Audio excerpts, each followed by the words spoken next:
This is Let Love In by Nick Cave and the Bad Seeds. Let's talk records. It is September 1993 at Townhouse Studios in London. Nick Cave walks into the studio to record his band's 8th album. Something is different this time. He's in the process of getting clean from heroin, a battle that had haunted him for most of his career, and he's on the verge of becoming a father. By 1983, the birthday party was self-destructing. Years of drug abuse, internal tensions, and creative disagreements, especially between Cave and Roland S. Howard, led to a chaotic breakup. Cave wanted to move beyond the band's violent, abrasive sound, while Howard clung to its noise-driven chaos. Their final recordings, released as Mutiny EP, hinted at the shift Cave wanted to make. In 1984, Cave formed Nick Cave and the Bad Seeds, bringing in Mick Harvey from The Birthday Party and Blixa Bargeld from Answers and New Button. By the early 90s, Cave was wrestling with his demons. His earlier albums were drenched in apocalyptic imagery, but his next album would shift the focus. Love as Salvation, Love as Damnation. The band had experimented with a raw, aggressive sound on Henry's Dream in 1992, but were unhappy with producer David Briggs' mix. For the next record, they took a more controlled approach, letting tension simmer rather than explode. The first single, Do You Love Me, was released ahead of the album March 28, 1994. The album opens with the song setting the tone. Lust, obsession, and betrayal wrapped in a brooding waltz. Let Love In by Nick Cave and the Bad Seeds was released April 18, 1994 on Mute Records. Along with the band, the album was co-produced by Tony Cohen,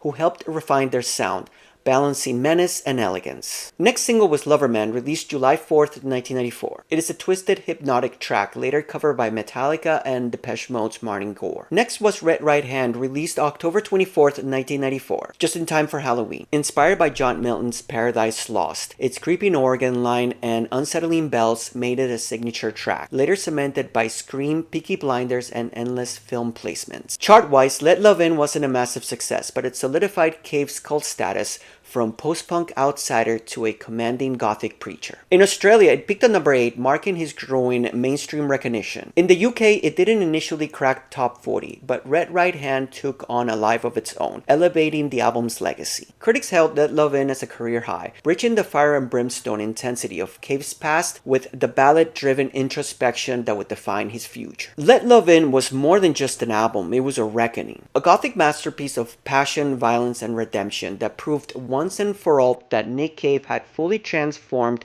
from the outsider that he was into a master of dark storytelling.